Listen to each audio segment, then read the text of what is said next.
जगत सारा क्षणिक है और आत्मा एक नित्य है। आत्मा का अनुभव बस एकमात्र नित्य है। कहा न राज को कर नमन, करो महान यह काज। आप्त ज्ञान की प्राप्ति हेतु मंगलमय सुख साज। मंगलमय सुख साज।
चैतन्य स्वभावी भगवान आत्मा स्वयं ही चैतन्य समयसार है।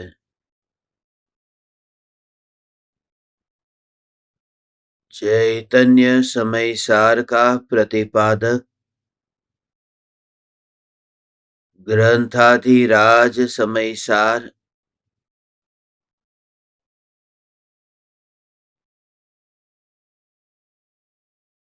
भगवान आत्मा में बार बार स्थिर होने की कला सिखाता है।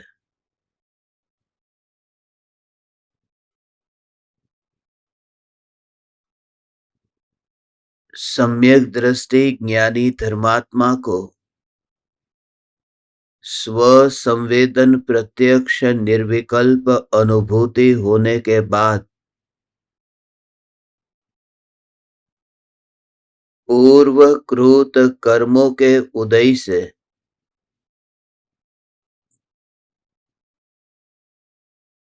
परिणामों में मलिनता आने से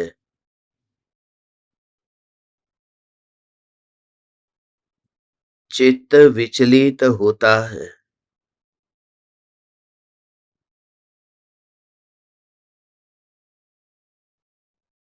अभी पूर्णता को पाया नहीं है,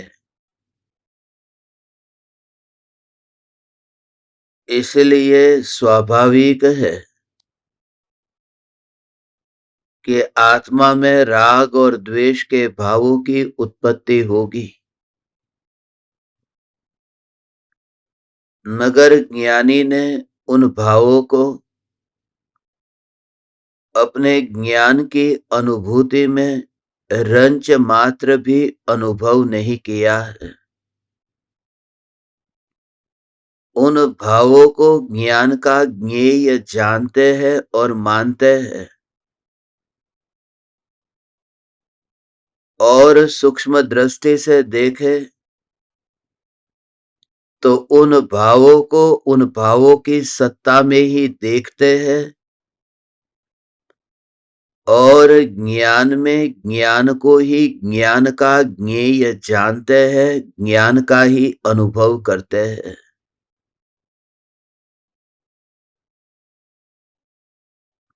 परमाणुओं के पिंड की वहां बात नहीं है। वहां तो परिणामों के उछल कूद की भी बात नहीं है। यह ज्ञान सदा ही घनपिंड स्वरूप है। यह ज्ञान सदा ही अचल सत्ता स्वरूप है। इस सत्ता स्वरूप ज्ञान में ज्ञानी कैसे स्थित होते हैं, यह कला हमें समझनी है। ग्रंथाधिराज समय सार का निर्जरा अधिकार चल रहा है।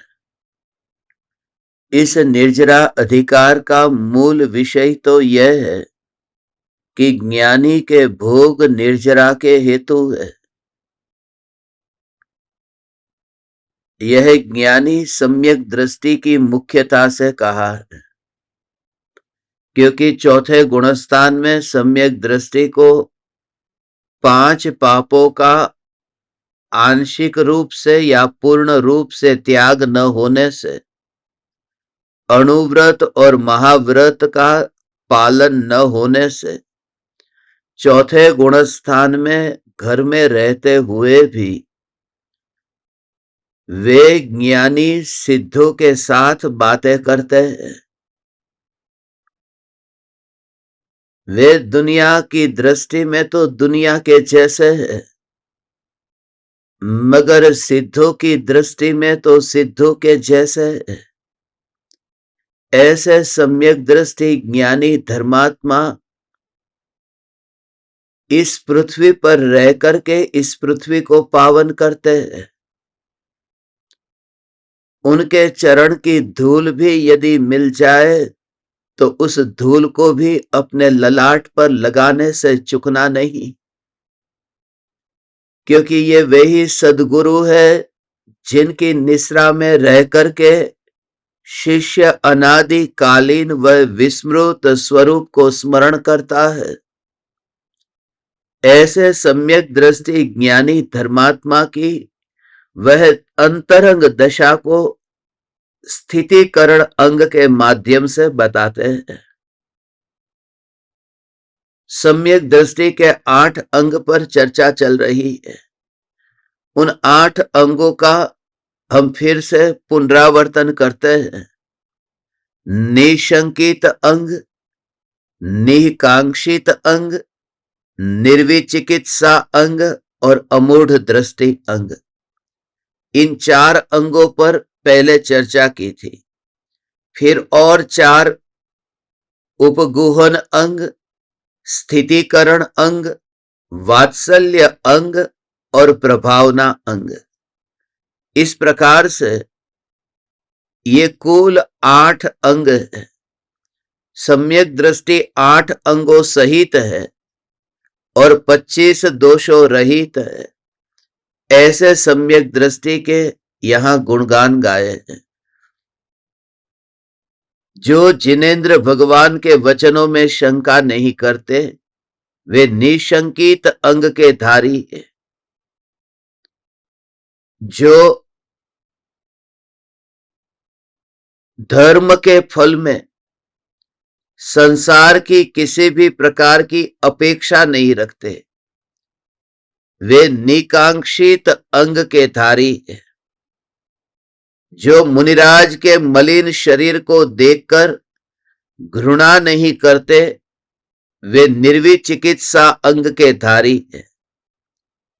जिन्हें तत्व और अतत्व के बीच भेद दिखाई देता है, जो सत्य और असत्य की पहचान करते हैं, जो वितरागी रागी के बीच भेद जानते हैं और उनका यथा योग्य आदर सत्कार करते हैं, वे अमूढ़ दृष्टि अंग के धारी है। जो दूसरे के दोषों को और अपने गुणों को ढकते हैं, वे उपगुहन अंग के धारी है। इस प्रकार से 5 अंग पर अपनी चर्चा हुई। आज ये 6ठा अंग है, स्थितिकरण अंग। स्थितिकरण अंग में 234वीं गाथा में आचार्य कुंद कुंद देव क्या कहते हैं?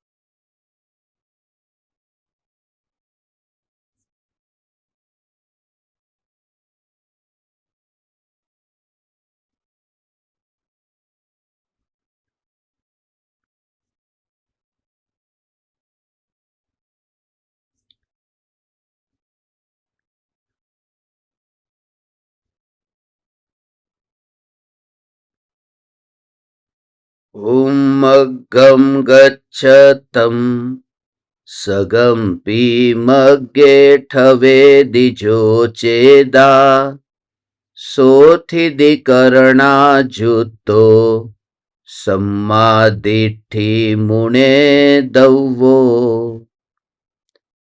जो चेतयिता उन मार्ग में जाते हुए अपने आत्मा को सन्मार्ग में स्थापित करता है, वह स्थितिकरण अंग का धारी सम्यक दृष्टि जानना चाहिए।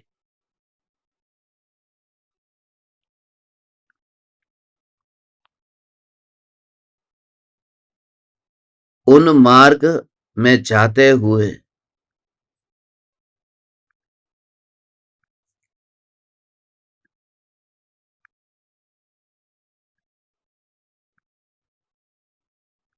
अपने आत्मा को सन्मार्ग में स्थापित करता है। निर्विकल्प अनुभूति में उपयोग आत्मा में स्थिर हुआ। सिर्फ उपयोग ही आत्मा में स्थिर नहीं हुआ, आत्मा के अनंत गुणों का अभेद रूप परिणमन भगवान आत्मा में अंतर में स्थिर हुआ। मगर ध्यान की मुख्यता से, चारित्र की मुख्यता से यह कहने में आता है कि यह चारित्र का परिणमन है, इसलिए यह कहने में आता है। वास्तव में तो आत्मा का अनंत वैभव आत्मा में ही ठहर गया है, और उस समय रंच मात्र भी अब चिंता नहीं है कि मेरे इस वैभव का क्या होगा, क्योंकि जो कुछ भी है वह सब कुछ ही तो यहां पर परिणमित हो गया है।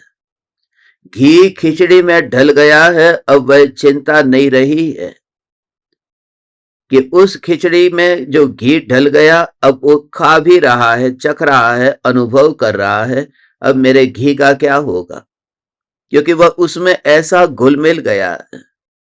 वह शक्कर पानी में ऐसी घुल मिल गई है, इसलिए अब चिंता नहीं है कि शक्कर के दाने को कोई चुरा लेगा तो क्या होगा, क्योंकि वह घुली मिली वह शक्कर पानी में वह अनुभव में आ रही है, और वह तो पेट में चली गई, उसका रस तो चख लिया गया।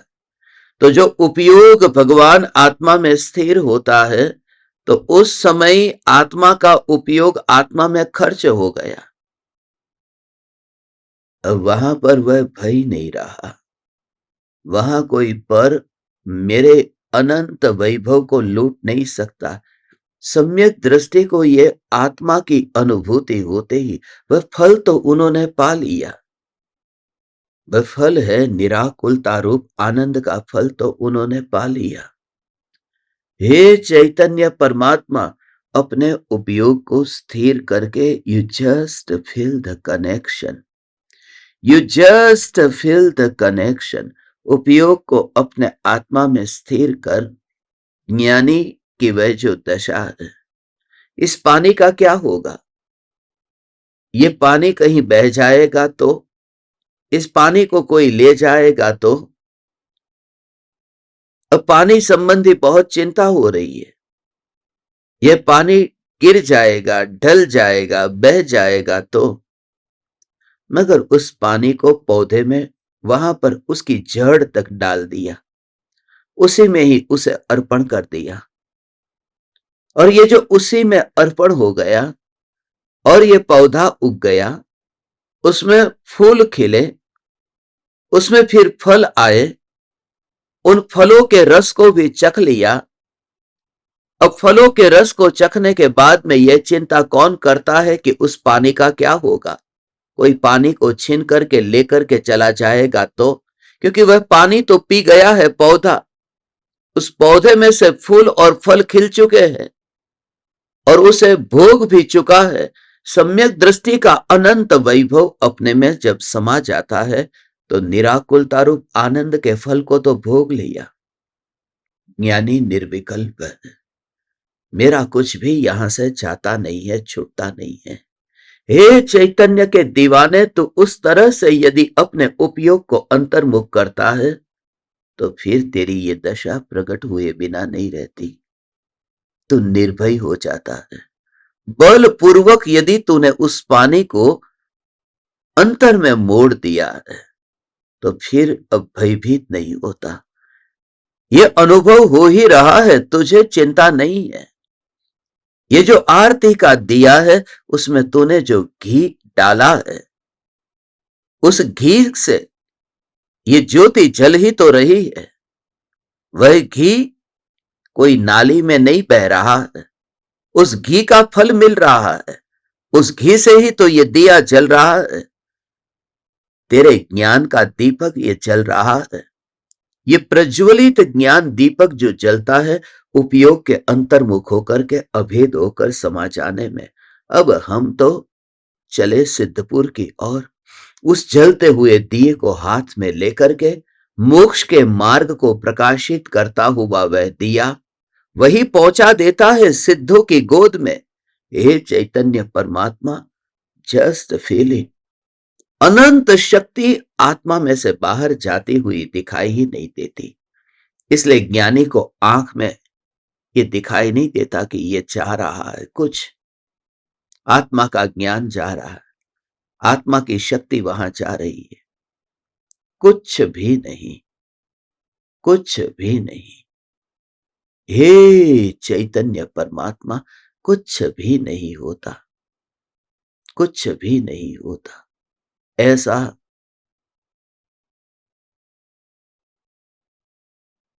मिट्टी का दिया, जिस मिट्टी के दिए में घी डला हो, तो उस मिट्टी के दिए में जो घी है वो दिया तो जल रहा है मिट्टी का, मगर मिट्टी का दिया नहीं जल रहा है, वह ज्योति जल रही है।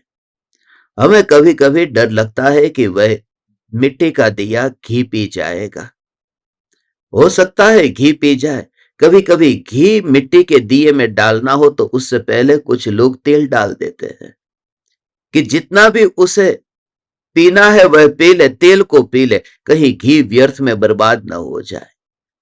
क्योंकि वह मिट्टी के दिए में तो वहां पर थोड़ा सा घी वहां पर वो चूस लेगा, मगर ये देह, इस देह के अनंत परमाणुओं ने आत्मा के ज्ञान रूपी घी को रंच मात्र भी चूसा नहीं है। और यही ज्ञान उपयोग में आता है, तभी तो ज्ञान का दीपक प्रज्वलित होता है। और ये घी कहीं बह नहीं रहा है, यह घी ज्योति रूप परिणमित हो रहा है। हे चैतन्य परमात्मा, ये ज्ञान का ही ऐसा अंतर में परिणमन होता है। इसी अंतर्मुख परिणमन से फिर हाथ में मिट्टी का दिया होने पर भी उस दिए की महिमा नहीं रहती, उस दिए के प्रति अहोभाव नहीं रहता। You just feel it.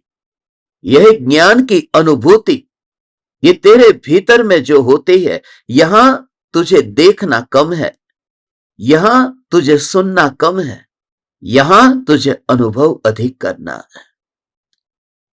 तो सदगुरु की शरण में जब जाए तो मेहरबानी करके वहां ऐसी अपवित्र वस्तु को लेकर के मत जाना, वरना तो उस कनेक्शन को फील ही नहीं कर पाएगा। वहां पर उस अपवित्र वस्तु को लेकर के न जाना। यह तो परम पद है, यह तो न्यायक न्यायक न्यायक न्यायक न्यायक, ये तो सिद्ध के समीप गया, यह सिद्ध के समीप गया। जब ज्ञान ही अंतर्मुख हुआ, यह बात तो दीवाने लोग समझते हैं। ये बात पढ़े लिखे लोगों की समझ में नहीं आ सकती, ये तो पियक्कड़ों की बात है। ये बात तो उनकी है जो मधुशाला में बैठे हैं, जो पी रहे हैं। पढ़े लिखे पंडित तो गिनती करते हैं, पढ़े लिखे पंडित तो वहीं पर ही अटके हुए हैं कि मासिक धर्म के दौरान स्त्रियों को परमात्मा के पास मंदिर में नहीं जाना चाहिए, वे गिनती वहां करते रहते हैं। मगर ज्ञानी तो ये देखता है कि मांस खून और लहू को लेकर के तुझे ये न्यायक के निकट नहीं आ सकता। ये जो न्यायक उपयोग तेरा इस देह के अंदर कहीं है ही नहीं, तो शरीर को लेकर के गुरु के पास में मत आना, वरना तू उस अनुभूति को उपलब्ध ही नहीं हो पाएगा। वहां पर ऐसी वस्तु वर्ज्य है, धूम्रपान करना वर्ज्य है, मद्यपान वर्ज्य है, मगर यहां तो अमृत का पान है और यहां उन परमाणुओं के लिए प्रवेश नहीं है। और परमाणु है ही कहां, तेरे पास में तो लाख कोशिश करे तो भी अंतर में ये परमाणु आ नहीं सकते। ये परमाणु लेकर के कोई अंदर में जा नहीं सकता। उन परमाणुओं को तूने उसी समय उस पृथ्वी को अर्पण कर दिया था कि जो मेरा नहीं है उसे मेरे पास में पकड़ कर क्या करूं। उन परमाणुओं के अनुभव में तो था ही नहीं। तेरी हीनता, तेरी हीन दृष्टि मिट गई, शरीर में अब शिथिलता आई, तुझे हीनता का भाव आया। क्या जीवन समाप्त हो गया? ये खेलते कूदते ये जीवन कैसे समाप्त हो गया? ये पल भर में ये जिंदगी कैसे बीत गई? अभी ये बुढ़ापा आ गया। हे चैतन्य परमात्मा, अब तुझे हीनता का भाव नहीं रहेगा। मैंने अधिकतर लोगों को इस हीनता की ग्रंथि से ग्रसित होते हुए देखा है। ये जितने भी लोग बैठे हैं, ये दुनिया को धोखा देने वाले लोग हैं। ये वे ही लोग हैं, इनमें से आधे से नहीं 70% से ज्यादा लोग ऐसे बैठे हुए हैं, विशेष करके महिला जो अपने बाल के रंग को काला करके बैठी है, आ गए हैं पूरी तरह से सफेद। मगर दुनिया को धोखा देने में तुम माहिर हो। सत्य है कि सफेद बाल आ गए, तुम जानते हो, परमात्मा जानता है, मगर इस दुनिया को कैसे अपने चंगुल में फंसाया जाए, अभी इस दुनिया को कैसे अपने जाल में फंसाया जाए कि अभी जवानी है, अभी बुढ़ापा नहीं आया। ये जो माया और कपट है वो तुम्हें हीनता की ग्रंथि से बांधती है कि सत्य है वह सत्य है, तुम अभी देह में ही बैठे हो। और विशेष करके ज्ञान दीपक, मैं उन सभी ज्ञान दीपकों से कहता हूं कि ये काले बाल करके तुम मुंह काला करना क्यों चाहते हो? जैसा है ऐसा सत्य का हीनता की ग्रंथि से तुम ग्रसित क्यों होते हो? सिर्फ इस वजह से कि दुनिया तुम्हारे बुढ़ापे को न देखे। बुढ़ापा आ ही गया है, मगर तूने बूढ़ा माना क्यों अपने को? तूने अपने को स्त्री माना ही क्यों? मैं ध्रुव चैतन्य, मैं ध्रुव चैतन्य, मैं ध्रुव चैतन्य। अब तू जाग जा। सम्यक दृष्टि मिट्टी के दिए में तेल को जाता हुआ देखता नहीं है, उस दिए को घी पीता हुआ देखता नहीं है, घी को अपने में ही ज्योति रूप परिणमित होता हुआ देखता है। इस मिट्टी में अपने ज्ञान को जाता हुआ देखा नहीं। बस फिर निर्भयता आई, बल आया, क्योंकि ज्ञान में ही अनुभव होता रहा।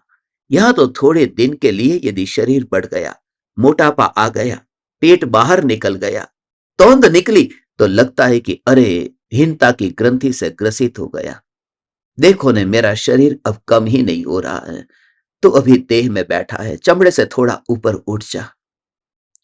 जैसे विमान कैसे जमीन से ऊपर होकर टेक ऑफ करता है, जैसे रॉकेट कैसे पृथ्वी से आकाश की ओर जाता है, जैसे पक्षी कैसे पेड़ से उठ करके आकाश में उड़ने लगता है, तो देख, जैसे कटी हुई पतंग किसी के हाथ में नहीं है और आकाश में उड़ रही है, अब उस पर किसी की लगाम नहीं है।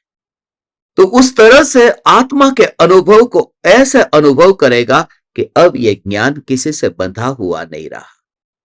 यह ज्ञान उस जमीन से तो उड़ान भर चुका है। यह ज्ञान का रॉकेट अब लोकाग्र शिखर पर जाने को अब तैयार है। अब यह पक्षी इस पेड़ का गुलाम नहीं रहा। बहुत अंधेरी रात में पेड़ पर रहे। पक्षी रात को पेड़ पर विश्राम करने आता है। अंधेरे में पेड़ की जरूरत है, उजाले में तो खुला आकाश है। यह अंधेरे में देह के पहाड़ पर ये बैठा हुआ पक्षी, मगर अब उजाला हुआ, अब पृथ्वी पर क्यों रहेगा? अब मिट्टी पर अपने पैर जमा कर क्यों रहेगा? दो पंख मिले हैं खुले आकाश में उड़ने के लिए। उस चिड़िया को देख, छोटी सी चिड़िया, यदि उसको जलाया जाए, उसके मृतदेह को जलाया जाए तो उसकी राख मुट्ठी में समा जाएगी। मनुष्य के शरीर की राख तो गागर में समाती है, मगर चिड़िया की राख तो मुट्ठी में समा जाती है। मगर ऐसी छोटी सी चिड़िया भी दोनों पंखों से सारे आकाश को अपना बना लेती है। सारा आकाश उस चिड़िया का है। देह से ऊपर उठ और हीनता की ग्रंथि को छोड़। जो सत्य है वह सत्य है, सत्य है वह सत्य है। दुनिया के सामने अब ये माया करना छोड़। हड्डियां शरीर में दिखने लगी है, अब शरीर में चमड़ी जर्जरित होने लगी है, अब ये शरीर शिथिल होने लगा है। अब कोमल त्वचा जो थी वह कठोर होने लगी है, या जो कठोर त्वचा थी वह अब कोमल होने लगी है। अब जैसा है शरीर तो बिल्कुल अब जमीन दोस्त होने को तैयार है, मगर दुनिया को पता न चले। थोड़ा स्टार्च ज्यादा करना, थोड़ी कांजी વધારે करजे। लाकड़ा छाप कांजी होवी જોઈએ कि जैसे वो साड़ी में पहनूं तो दुनिया को वो हड्डियां नहीं दिखनी चाहिए। अब दुनिया से मैं माया करना बंद करता हूं। अब मैं मृत्यु को देख करके अमृत की शरण में जाता हूं। हे चैतन्य परमात्मा, ये बार बार सम्यक दृष्टि अपने को समझाता है, क्योंकि अपने को समझाए बिना दूसरे को समझाया ही नहीं जा सकता। मन को मनाना नहीं है, आत्मा को समझाना है। क्योंकि मन को मनाने में तो दमन हो जाएगा, मन को मनाने में दमन हो जाएगा। यही कारण है, मन को मनाने में दमन हो जाएगा। तुम देखो, आम का सीजन चला गया, अभी आम का सीजन खत्म हो गया, अब आएगा अगले साल आम। तुमने कभी यह विचार किया कि आम ही एक ऐसा फल है, जब आम का सीजन आता है तो रोज रोज आम बनता है। कहते खा लो, आज भी आम घर में आया, कल भी आम घर में आया था, कल भी आम आएगा। सीजन चल रहा है आम का। रोज केला लेकर नहीं आए, रोज एप्पल लेकर नहीं आए। ये रोज रोज फिर आम के सीजन में आम का रस क्यों पीना है? क्योंकि बाकी के महीनों में पिया नहीं है। वो जितना भी बाकी का साल का बाकी था वो पूरा का पूरा निकलता है। वो फिर 2 महीने में, 3 महीने में वो आम के सीजन में रोज आम में निकलता है। ये सिद्धांत है कि जिसका भी तुमने दमन किया होगा वह निकलेगा, वो एक साथ में निकलेगा। इसलिए ज्ञानी मन को मनाता नहीं है, समझाता है। आज स्थितिकरण की चर्चा करनी है। स्थितिकरण माने स्वरूप में स्थित होकर के अपने को ही समझा दिया, अपने को मोड़ दिया वापिस। वहां और कोई नहीं है, मगर स्वयं के अनुभव का प्रमाण है। दूसरे के वचन का नहीं, स्वयं के अनुभव का प्रमाण है। फिर वही अनुभूति से अंतर्मुख। You just feel it, now you just feel it. हे ज्ञान दीपक, हे ज्ञान दीपक, ये शरीर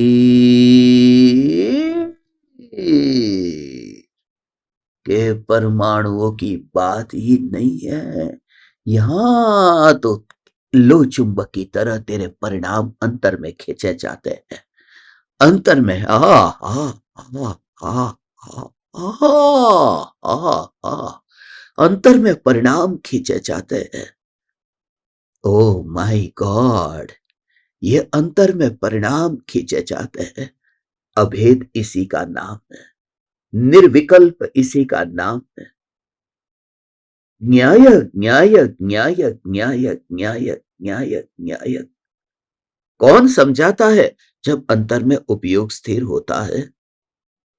फिर इंद्रियों के विषयों में गया।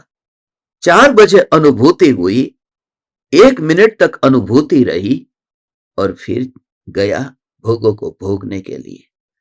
शाम का समय था। फिर हलवा पूरी खाने के लिए गया, भोजन किया, पकवान खाया। ये पकवान खाने के बाद में फिर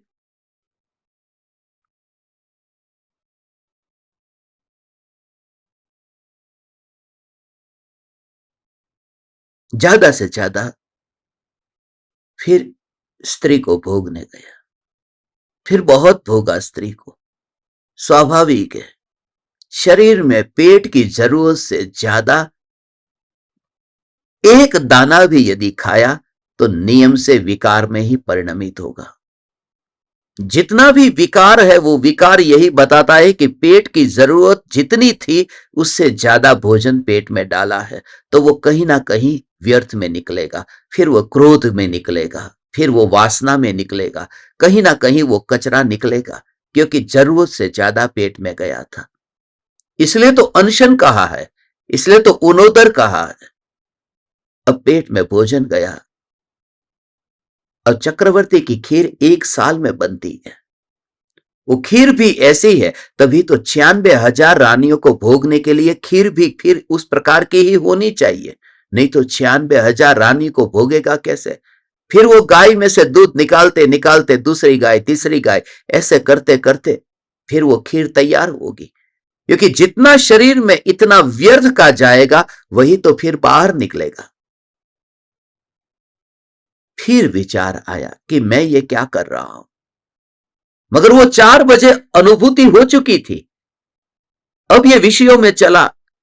अब वह आत्मा में लीन कैसे हो? तो लीन होने के काल में फिर वो पूर्व का जो अनुभव का जो जोर है वो फिर से स्मरण में आता है।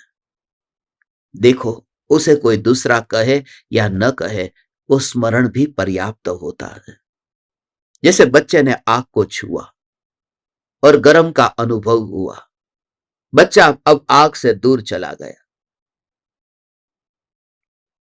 अब वो आग के पास में नहीं जाता। एक बार अनुभव हुआ, अब वो आग के पास नहीं जाता। मगर थोड़ी देर के बाद में फिर वो आग के पास में गया। मगर तभी उसे याद आई। किसकी याद आई? अपने मां के वचनों की नहीं कि मां ने कहा था बेटा आग है। उस बच्चे को याद आई कि मैंने इसका अनुभव किया था और गर्म लगा था, छोड़, अब इसके नजदीक नहीं जाना। उसे कहते पूर्व के अनुभव से वह पाठ सीख गया। दूसरी बार वो पूर्व के अनुभव से पाठ सीखा, माने उसके पास नहीं गया। यहां होता है उल्टा कि आत्मा को जब छू लिया तो आनंद जो आया और अनुभूति के बाद में फिर पर पदार्थों के भोग में चला गया। मगर तभी फिर वो अनुभूति फिर स्मरण में आती है। वह बात भूलता नहीं है, वह छाप उस आत्मा पर पड़ी है। ज्ञान में था, फिर वह उपयोग में आया। प्रतीति में तो था, मगर अब शुद्धोपयोग रूप परिणमन हुआ। इसलिए ज्ञानी फिर अंतर में स्थिर होता है। स्थितिकरण, सम्यक दृष्टि 24 घंटे आत्मा में स्थित नहीं रह सकता है, मगर स्थिर रहने के लिए जब वो अभ्यास करता है उसी का नाम स्थितिकरण है। और खुद अपने को स्थिर करता है इतना ही नहीं, सम्यक दृष्टि की करुणा निष्कारण होने से वह दूसरे को भी स्थिर करता है, वह दूसरे को भी समझाता है कि तू भी आजा, लौट जा, वापिस आजा। वो बार बार, इसलिए ज्ञानी को अनहद करुणा वात्सल्य है।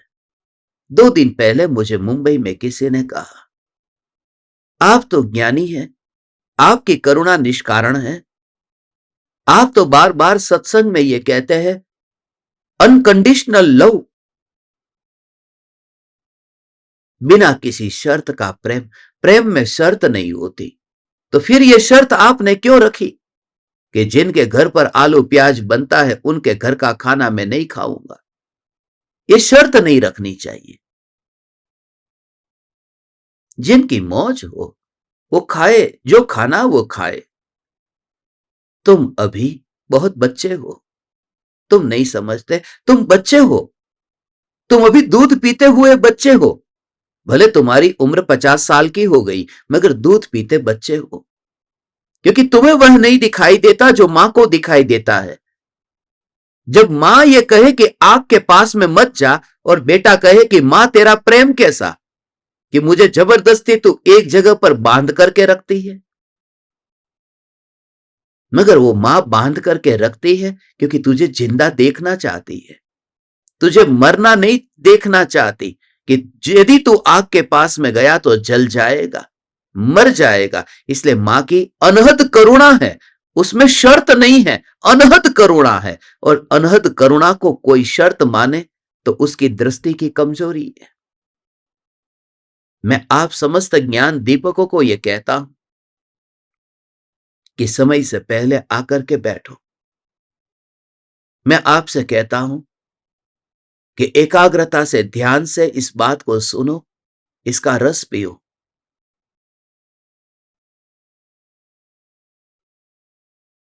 संसार के विषयों में उलझना अब बंद करो। परिवारजनों के साथ में कोलाहल, वाद विवाद, चर्चा, वार्ता व्यर्थ में करना अब बंद करके अब अपने में आओ। जब मैं आप परमात्माओं से कहता हूं तो उसके पीछे यह कारण अनहद करुणा है, अनकंडीशनल लव। मैं तुमसे कहां कहता हूं कि मैं तुम्हारे घर पे खाना खाने आऊंगा ही, मुझे रोटी दो और तुम आलू प्याज छोड़ो। मैं तब उसको शर्त कहते हैं कि मैं तुम्हारे घर पर जबरदस्ती रोटी खाने आऊं और ये कहूं कि तुम आलू प्याज छोड़ो। मैं तो स्वतंत्रता, तुम्हें मुक्ति देता हूं कि यदि तुम्हें आलू प्याज नहीं छोड़ना है तो ठीक है, मुक्त रूप से तुम रहो। मैं तुम्हारा गला दबा करके तुमसे रोटी मांगू और कहूं कि तू आलू प्याज छोड़, तो उसे शर्त कहते हैं। मगर तुम्हारे प्रति करुणा है। अब मुनिराज अभिग्रह लेकर के निकलते हैं कि मैं इनके घर पर ही आहार लूंगा, जिनका आंख में आंसू हो गए, चेहरे पर हास्य होगा, हाथ जंजीरों से बंधे होंगे, तो ये कंडीशन लेकर के क्यों निकलते हैं? उनका प्रेम तो ऐसा होना चाहिए, जो रोटी दे उसकी रोटी खा ले। नहीं तो रास्ते में भंडारा भी बहुत लगा है, मंदिरों के बाहर, गुरुद्वारा के बाहर राम रोटी चलती है, लिखा रहता है बोर्ड। फिर वहां जाकर के भी खाने में तकलीफ क्या है? वह भी तो खिला रहा है। सीधी सी बात है, तुम्हें अपनी नींद में सोते रहना है और व्यर्थ के तर्क करना है। तुम्हें पलटना नहीं है, तुम्हें समझना नहीं है, तुम्हें सुधरना नहीं है, और जो सुधरे हुए हैं उनको भी तुम्हें बिगाड़ना है। अज्ञानी और क्या कर सकता है? इसलिए सत्संग पाकर के भी वो सत्संग को छोड़ देता है। हे चैतन्य परमात्मा, स्थितिकरण अंग यह है कि सम्यक दृष्टि अपने में बार बार अपने को स्थित करते हैं, और वह मौका कभी कभी जीवन में आता है। 365 दिन में कभी एक आध बार तुम्हारे पास मौका आया कि गुरु तुम्हारे द्वार पर आए। कहां रोज रोज तुम्हारे पास आते हैं, कभी एक आध बार ऐसा मौका आया।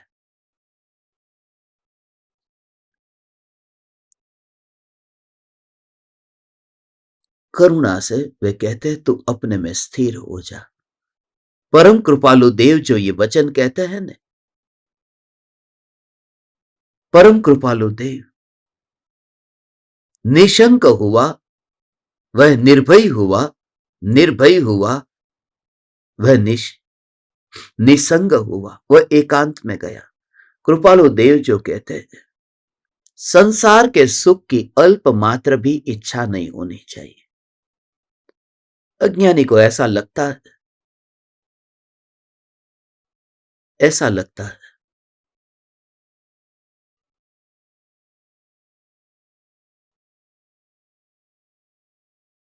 कि ये क्या जोर जबरदस्ती, मेरा संसार का सुख छुड़ा रहे। इतने जिंदगी भर की कमाई इकट्ठी की है और ये फ्लैट खरीदा है, सारे जीवन की संपत्ति इकट्ठी कर ली, खुद की, खुद के बेटे की। ये जितनी जमा पूंजी थी और थोड़ा कम पड़ रहा था तो बैंक से भी ले लिया, लोन भी ले ली, और ये सब पाप का इकट्ठा किया हुआ। और फिर कहते हैं कि इसमें तू तन्मय मत होना, नहीं तो तेरी कब्र तू खोद रहा है। तो लगता है कि अरे ये मेरे मित्र है कि मेरे शत्रु है। इतनी मेहनत करके जो बनाया कमाया, अभिनंदन नहीं देते कि भोगो, और वे कहते हैं कि अरे कब निकल रहे हो, सीधी तरह से निकल जाओ वरना टेढ़ा होकर निकलना पड़ेगा। सीधी तरह से तुम निकलो, नहीं तो टेढ़ा होकर के मुर्दा निकलता। तब लगता है कि मेरे प्रति इनको द्वेष होगा, इनको ईर्ष्या होती होगी, मगर उनकी करुणा है तुम पर। उन्होंने उस जगह पर जाकर के तुम्हारे लिए आसन बुक करके रख दिया है। मैंने सभी ज्ञान दीपकों के लिए आसन बुक करके रखा है, बुकिंग किया है। इसलिए तुमसे कहता हूं, मैंने सबका बुकिंग किया है, उमराला का बुकिंग नहीं। उमराला का बुकिंग तो मोटा भाई करते हैं। मैंने तुम्हारा बुकिंग गजपंथा के स्मशान में किया है। मैं स्मशान का बुकिंग करता हूं, मैं आश्रम का बुकिंग नहीं करता, क्योंकि मोटा भाई आश्रम में बैठे है, मैं स्मशान में बुक करता हूं। और स्मशान में भी बुक इसलिए करता हूं कि तुम्हारा बुकिंग सिद्धालय में हो जाए, सिद्धशिला पर तुम्हारा बुकिंग हो जाए, तुम वहां पर आकर के परमानेंट विराजमान हो सको। तुम्हें बार बार जो टोकना, तुम्हें बार बार पर से रोकना, उसका कारण तुम्हारा हित है, हित है।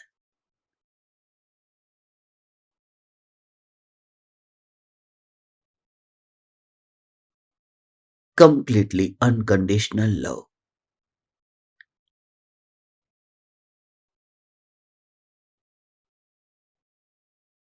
तो भूत सुन, तू इस ज्ञान को सुन करके तू अंतर में आ। हे चैतन्य परमात्मा स्थितिकरण, द्रव्य सदाकाल स्थित है और स्थिति का नाम पर्याय है। द्रव्य की दृष्टि से स्थित कहते हैं और पर्याय की दृष्टि से स्थिति कहते हैं। और करण है ना, द्रव्य में तो कुछ करण होते नहीं है। करण के दो अर्थ, एक तो स्थिति रूप अपने को करना माने स्थिर होना, और दूसरा है स्थिति रूप परिणाम। करण का अर्थ परिणाम है।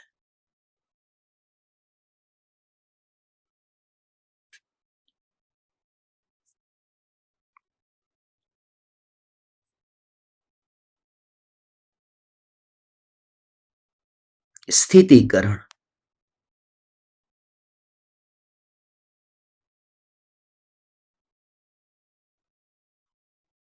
तीन प्रकार के करण के परिणाम है ना,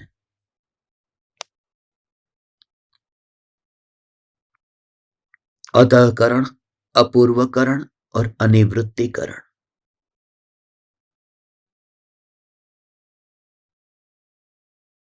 क्योंकि सम्यक दर्शन वो जो करण के परिणाम, गुणस्थान के नाम भी है। अपूर्वकरण नाम का गुणस्थान है, अनिवृत्तिकरण गुणस्थान है। और सातवें गुणस्थान का नाम, उसमें जो सातिशय अप्रमत्त होता है उस समय अधकरण के परिणाम होते हैं, उसकी चर्चा मुझे नहीं करनी। मुझे सिर्फ इतना बताना है कि अपने स्वरूप में स्थित होने के लिए ज्ञानी खुद भी पुरुषार्थ करते हैं और दूसरे को भी अपने में लाते हैं। वो कहते हैं कि तू घर से बाहर जा, उससे पहले ही तू घर में आने की तैयारी कर ले।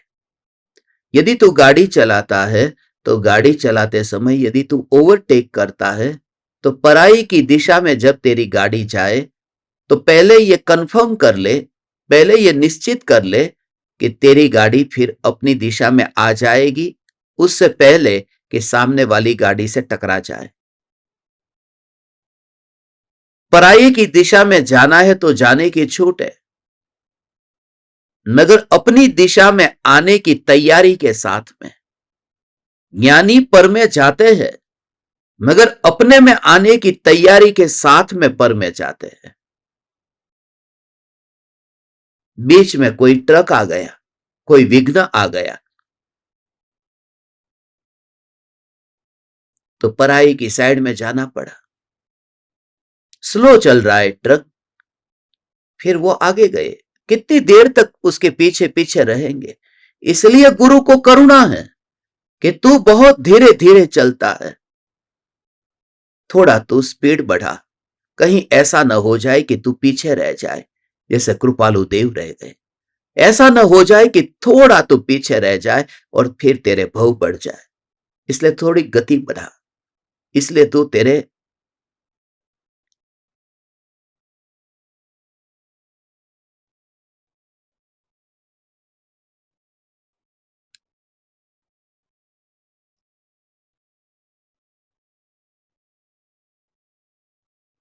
तो सिद्ध शिला पर विराजमान होगा।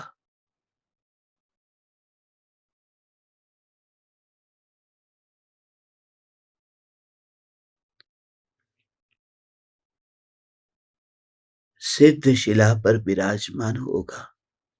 हे चैतन्य परमात्मा, तुझे देखते ही ये भाव आता है। तू थोड़ी गति बढ़ा, तू धीरे धीरे मत चल। धीरे धीरे चलता है न, इसलिए खेद होता है कि यह कहीं छूट न जाए। इसलिए तेरी उंगली पकड़ करके चलना बहुत जरूरी है। जब बच्चा मां की उंगली नहीं पकड़ता तो क्या करता है, क्या करती है मां? मां बच्चे का हाथ पकड़ लेती है। यदि बच्चा नादान है और वह खेलने कूदने में मस्त है, वह यहां बाजार से चलते चलते खिलौने की दुकानों को देखने में ऐसा व्यस्त हो गया है और मां कहती मेरी उंगली पकड़, मगर बेटा नहीं पकड़ता। वो खिलौने को देखने में मस्त है, तब मां बेटे का हाथ पकड़ लेती है। और यदि फिर भी वो बेटा न चले तो बेटे को उठा लेती है और फिर उठा करके चलती है।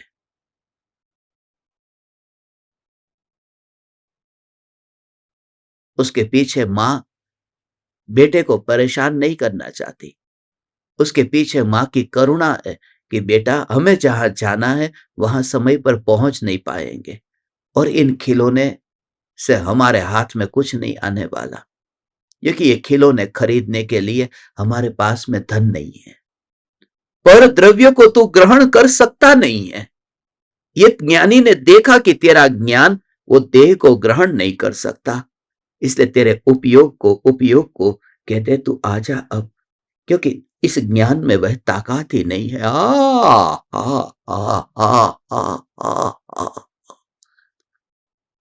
ज्ञान में परिपूर्णता है, ये परिपूर्णता है, ये परिपूर्णता है। ऐसी परिपूर्णता है ज्ञान में कि देह को ग्रहण नहीं कर सकता। अब तो देहधारी कहां है भगवान? ओ हो। क्योंकि ज्ञान में कहीं पर भी वहां अनुभव हो, कहीं पर भी ऐसा हो, एक भी परमाणु को ग्रहण नहीं कर सकता, ग्रहण नहीं कर सकता। वो ज्ञान अनुभव में आया, लोहे के कड़े पहना दिए मगर जो चल रहा है शरीर, मगर अनुभूति ज्ञान की हो रही है। वो 5 पांडवों को ये ज्ञान ज्ञान ज्ञान ज्ञान अनुभव में आ रहा है, इसके लिए ये कहा ओ हो। सम्यक दृष्टि ज्ञानी धर्मात्मा, ये तुझे कहता है तेरे हाथ में कुछ आएगा नहीं, तेरे हाथ में कुछ आएगा नहीं। ओ हो। बस ज्ञान ज्ञान ज्ञान। वो अनुभूति एक बार हुई और अनुभूति होते ही यह ज्ञान, यह ज्ञान ज्ञान, ये ज्ञान ही अनुभव में आता रहता है। वो तुम्हें कहता है कि थोड़ा जल्दी कर। स्थितिकरण अंग सम्यक दृष्टि को प्रकट हुआ, वे अपने को और दूसरे को कहते हैं आ। परम कृपालु देव ने ये बार बार कहा, पर पदार्थों का बस ओ हो, तू आजा, अभी की दशा अधूरी है, तू आजा। सम्यक दृष्टि की ये विशेषता है। मैं शुद्ध हूं, मैं बुद्ध हूं, मैं तो ज्ञायक देव हूं, ये बातें दृष्टि में, दृष्टि की बात है। ये बातें परिणामों की नहीं है, ये करण की बात है, ये परिणाम की बात है, ये स्वच्छंदी होने की बात नहीं है। मैं तो ज्ञायक देव हूं, मुझ में तो परिणाम है ही नहीं। नहीं तुझे उदासीन होना है, गुरु तुझे बार बार कहेंगे। तुझे तेरे परिणाम को सुधारना है, वो तुझे कहेंगे, समझाएंगे।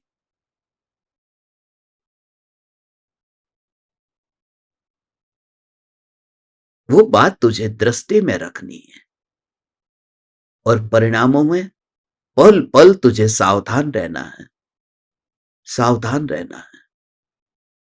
दृष्टि अलग बात है, मगर एक एक समय के परिणाम को ऐसे ऐसे बचा करके मैं ध्रुव न्यायिक देव हूं, वो दृष्टि की बात है। मगर उस समय सावधानी कैसी है? सावधानी पूरी है, पूरी तरह से सावधानी है।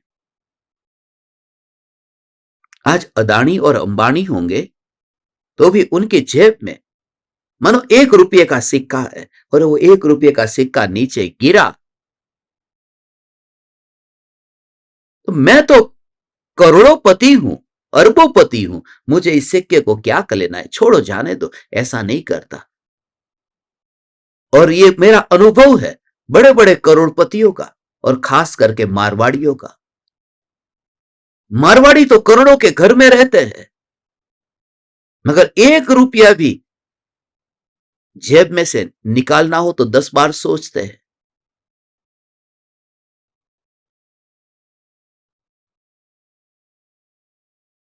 ऐसा नहीं है उनके पास में पैसे नहीं है, करोड़ों रुपये है, मगर मारवाड़ी के पास में करोड़ों रुपये होने पर भी वो 1 रुपया भी, एक एक पाई पाई का हिसाब लेगा, पाई पाई का हिसाब लेगा, वो 1 रुपया भी छोड़ेगा नहीं। और वो ठीक है। तो उस समय जब वो 1 रुपया नीचे गिर गया, तो नीचे गिरा हुआ वो मारवाड़ी जब 1 रुपये को लेता है हाथ में, तो उसकी दृष्टि में है कि मैं करोड़पति हूं, मगर ये रुपया छोड़ देना चाहिए, ये कौन कहता है? वो उठाएगा, उसका मूल्य है, वो 1 रुपया है। तो सम्यक दृष्टि की दृष्टि में है कि मैं न्यायक हूं, मगर एक समय का जो परिणाम है उसको संभालना है।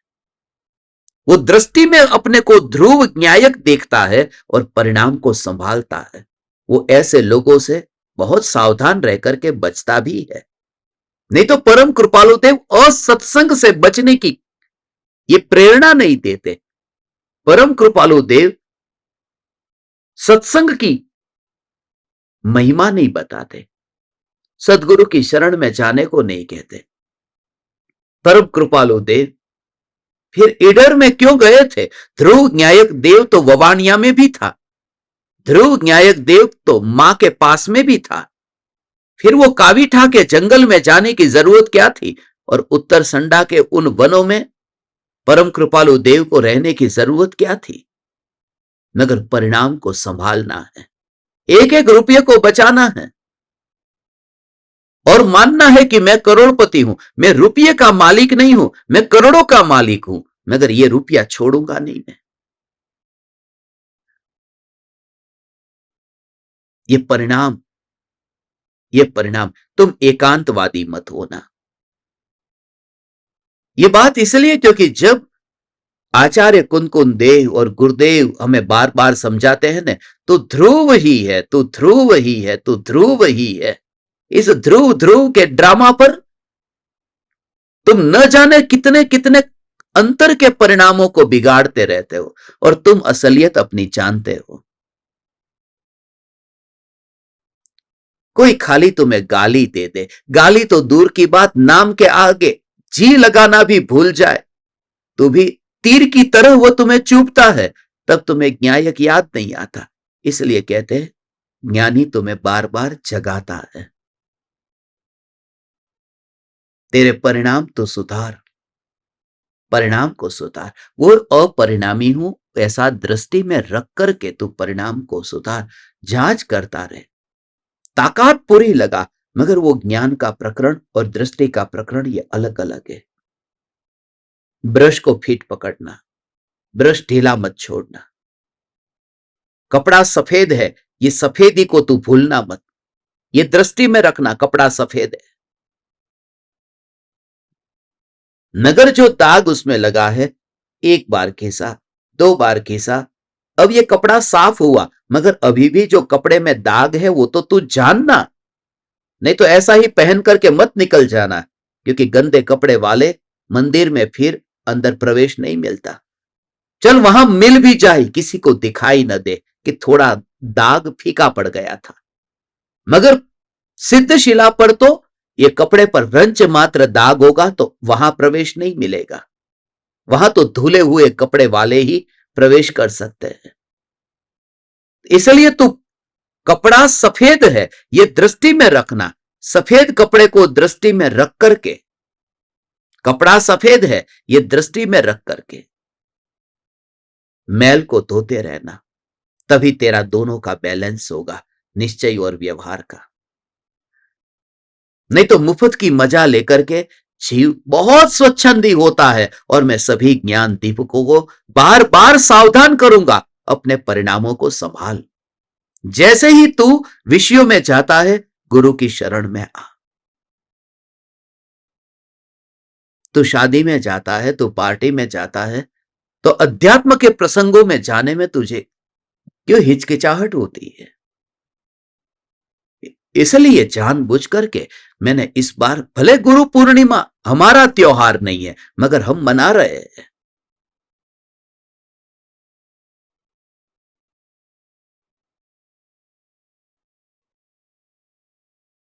जिनका जो त्योहार, दीपावली त्योहार, वो तो राम आए थे ने, मगर हम दीपावली मनाएंगे महावीर भगवान के निमित्त से, हमारी मौज, हम मनाएंगे दीपावली। राम अयोध्या वापिस आए तो दुनिया मनाए, हमारे लिए तो महावीर भगवान सिद्धालय में विराजमान हुए, हम मनाएंगे दीपावली। अब भाई को बहन राखी बांधेगी, वो रक्षाबंधन मनाते रहे ब्राह्मण, मगर हम मनाएंगे। अकंपनाचार्य आदि 700 मुनिराजों पर उपसर्ग दूर हुआ था, धन्य है वह रक्षाबंधन का दिन, हम मनाएंगे। हम अपनी मौज से पर्व को मनाते हैं, तो गुरु पूर्णिमा भी हम गुरुवार के दिन मनाएंगे, अगले गुरुवार को गुरु पूर्णिमा है। 10 तारीख को मुंबई में गुरु पूर्णिमा का कार्यक्रम है, शाम के 7 बजे से रात के 10 बजे तक 3 घंटे का कार्यक्रम रखा है, और बहुत बड़ा हॉल बुक कर दिया है, जिसमें सभी के सभी ज्ञान दीपक समा जाए। हम परम कृपालु देव की अपूर्व भक्ति करेंगे, गुरुदेव की भक्ति करेंगे, हम ऐसे नाचेंगे।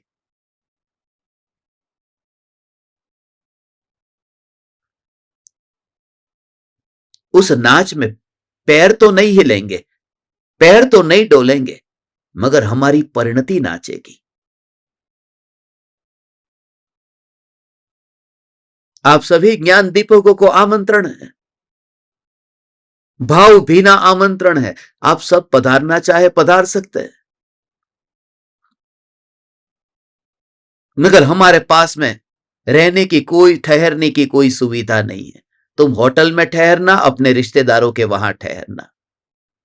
आमंत्रण है 3 घंटे का, उसके पहले तुम संभालो, उसके बाद का तुम संभालो। 3 घंटे के लिए हम तुम्हें बैठने को जगह देंगे।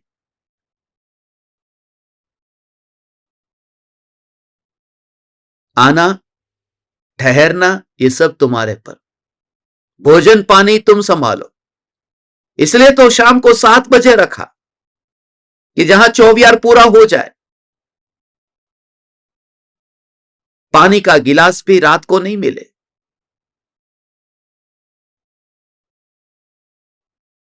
मैं बहुत विचार करके कार्यक्रम रखता हूं, कार्यक्रम का समय चुनता हूं। शाम को 7 बजे।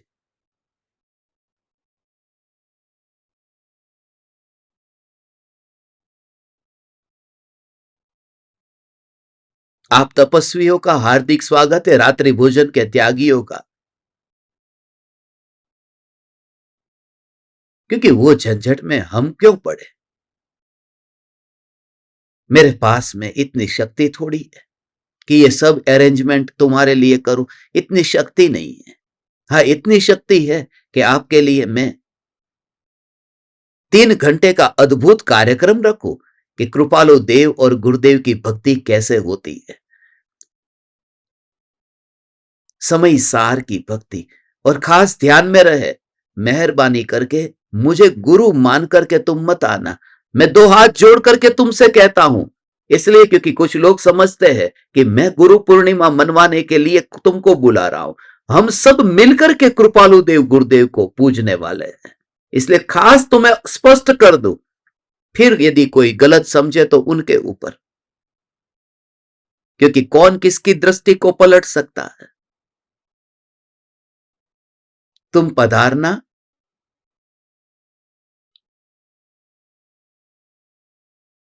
भाईखला एरिया है मुंबई में, वो लोकेशन आपको भेज देंगे। उसके आसपास में कहीं पर भी आपको कोई होटल मिलती है, किसी का घर मिलता है, क्योंकि भाईखला सबसे सेंटर में आता है। सेंट्रल लाइन वाले को भी इजी पड़ेगा, साउथ वाले को भी इजी पड़ेगा, वेस्टर्न लाइन वाले को भी इजी पड़ेगा। जो मुंबई में रहते हैं, तो ये भाव आए बिना नहीं रहता। मैं न्यायक हूं, न्यायक हूं, न्यायक हूं, ऐसा नहीं। ये भाव आए बिना नहीं रहता, आए बिना नहीं रहता।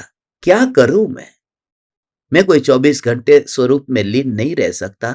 तो कृपालु देव की वाणी का प्रचार करने का भाव नहीं आएगा तो क्या होगा। थिएटर में बैठ करके मूवी देखता रहूं, दोस्तों के साथ में गपशप करता रहूं, शराब के ठेके में शराब पीता रहूं, क्या करूं। अब 24 घंटे तो आत्मा में लीन रह नहीं सकते। तो ऐसे भाव आए बिना नहीं रहते। और उन भावों में चैतन्य का प्राण अंदर डाल के रखोगे तो कर्ता भाव भी नहीं होगा। हम कृपालु देव के शिष्य हैं, हम गुरुदेव के अनुयायी हैं। इसलिए हम निश्चय और व्यवहार दोनों का बैलेंस रख करके मुक्ति के मार्ग पर यात्रा करेंगे। हे ज्ञान दीपक, सम्यक दृष्टि स्वयं को और दूसरे को बार बार जगाते हैं और स्वरूप में स्थित करने के लिए प्रेरणा देते हैं। बार बार सदगुरु माने एक रिमाइंडर, रिमाइंडर। जैसे ही नींद आ जाए, ऐसे जबकि लग जाए और पास में बैठा हुआ कैसे तुम्हें उठा दे।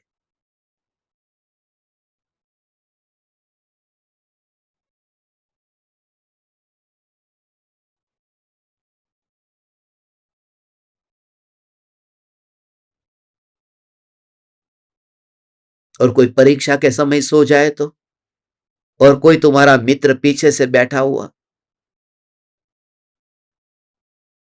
वो तुम्हें जगाए तो तुम कितना धन्यवाद दोगे कि अच्छा हुआ नहीं तो मैं फेल हो जाता, तूने मुझे जगा दिया। और जीवन में जो संकट की घड़ी है वही तो परीक्षा की घड़ी है, और उस परीक्षा की घड़ी में तुम्हें जगाए जो सदगुरु कहे कि तू न्यायक है, तो उन गुरु का तो उपकार मानना चाहिए। ऐसा नहीं कहना चाहिए कि तुम हमारी गलतियां क्यों निकालते हो, आप हमें जगाते हो। तुम्हारी ट्रेन और विमान छूट जाता हो। एक बार मैं सो ही गया, मगर किसी व्यक्ति ने मुझे जगाया, गहरी नींद में था और जगाया।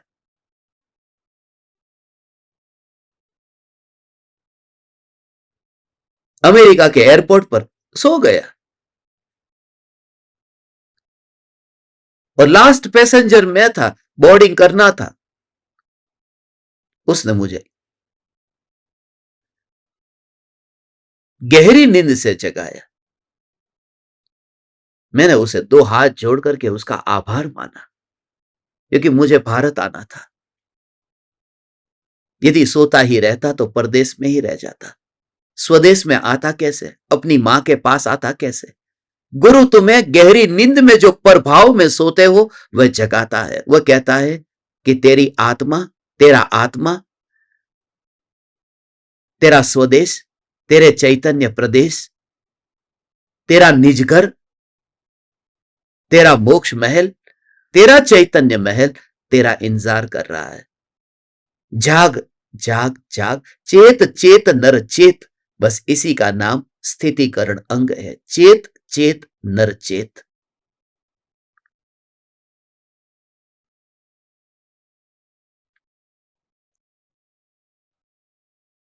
आज अष्टमी है।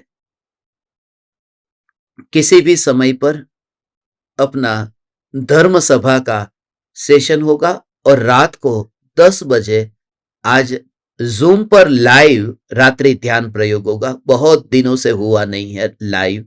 आज रात्रि ध्यान प्रयोग लाइव होगा और दिन में या शाम को कभी भी धर्म सभा हो सकती है, तो आप अपना मोबाइल साथ में रखना। पर्यूषण के ग्रुप में आप जुड़ना चाहते हैं, नहीं जुड़ पा रहे, कुछ ग्रुप में प्रॉब्लम है, तो अभी एक काम कर रहा हूं कि एक पर्यूषण का ग्रुप के लिए आपको पास में और नई लिंक आएगी, तो उस नई लिंक से आप जुड़ेंगे तो आप उसमें जुड़ जाएंगे और वो प्राइवेसी उसमें बंद कर देंगे ना, तो ऑटोमेटिक आप ग्रुप में जुड़ जाएंगे। तो जितने भी लोग पर्यूषण में आ रहे हैं और पर्यूषण के बाद की सभा में भी आ रहे हैं, सभी उस ग्रुप में जुड़िए, तो उसमें आपको अपडेट भेजेंगे क्या करना है आपको। मिलते हैं आज हम धर्म सभा में। चैतन्य समयसार, चैतन्य समयसार, चैतन्य समयसार।